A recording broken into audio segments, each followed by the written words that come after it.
Selamat sore saudaraku. Apakah Anda salah seorang yang memiliki keyakinan bahwa kalau terjadi mukjizat kesembuhan, maka harus kita memiliki iman bahwa kita sembuh? Kalau Anda memiliki keyakinan demikian, saya mau beritahu satu hal pada sore hari ini. Saya mau mengajak kita untuk merenungkan kisah tentang Naaman. Naaman ini adalah seorang panglima Raja Aram. Dia seorang yang terpandang di hadapan Raja Aram. Dan dia sakit kusta. Lalu singkat cerita dia ke Elisa, negara Israel, untuk minta disembuhkan. Dan dia sembuh. Nah, pertanyaannya adalah, apakah Naaman disembuhkan oleh Tuhan melalui Elia karena memiliki iman bahwa dia pasti sembuh? Kalau kita pelajari 2 Raja-Raja pasal yang kelima, saudaraku, sangat terlihat di sana bahwa dia nggak memiliki iman kepada Tuhan Allah bahwa dia bisa sembuh oleh kuasa Allah.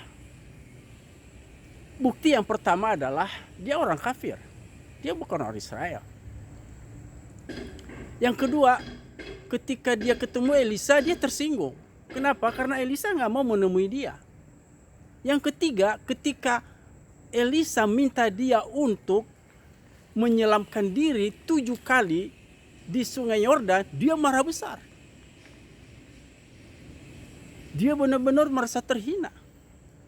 Nah, peristiwa ini tentu sangat berbeda dengan contoh ya, perempuan Kanaan di dalam Matius 16, di mana dia ada alasan untuk tersinggung oleh pernyataan Tuhan Yesus, tapi dia nggak tersinggung. Dan yang kedua, dia menyatakan pernyataan iman kepada Tuhan Yesus sehingga dia justru dipuji oleh Tuhan, di mana Yesus mengatakan, belum pernah aku menemukan orang yang imannya seperti ibu Kanaan ini. Kembali ke Naaman tadi. Sehingga pertanyaannya adalah, jika karena dia tidak memiliki iman kepada Tuhan, tapi kenapa Naaman ini disembuhkan oleh Tuhan? Nah, ini rahasia yang kedua. Kalau kita baca selanjutnya kisah 2 Raja-Raja pasal 5, saudaraku, maka di situ kita menemukan kisah berikutnya, bercerita tentang Gehazi. Singkat cerita, saya mau mengatakan bahwa sebetulnya melalui Naaman, Allah mau menguji Gehazi apakah dia layak akan diangkat menggantikan Elisa sebagai nabi atau tidak. Cara Tuhan melalui Naaman.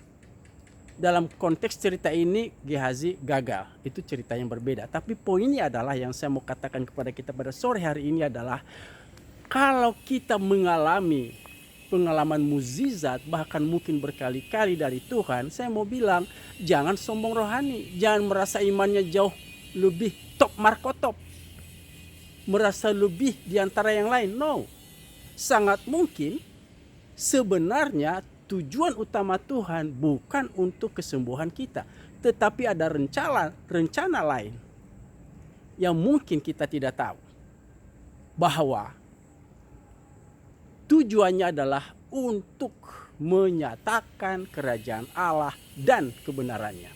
Oleh karena itu saya mau mengatakan begini, apabila kita telah mengalami mukjizat dari Tuhan, saya mau menyarankan Anda, kalau belum tahu apa tujuan Tuhan, bertanyalah kepada Tuhan. Tuhan, ini apa tujuannya sehingga saya mengalami mukjizat seperti ini? Dan saya yakin kalau Anda mengatakan itu, maka Tuhan Allah akan bekerja, berkarya luar biasa di dalam kehidupan Anda. Dan di dalam kehidupan Anda dan keluarga Anda, saya percaya nama Tuhan dimuliakan, bahkan akan banyak orang yang percaya, diteguhkan, dihiburkan, yang menjadi kesaksian yang menyenangkan hati Tuhan. Tuhan Yesus memberkati.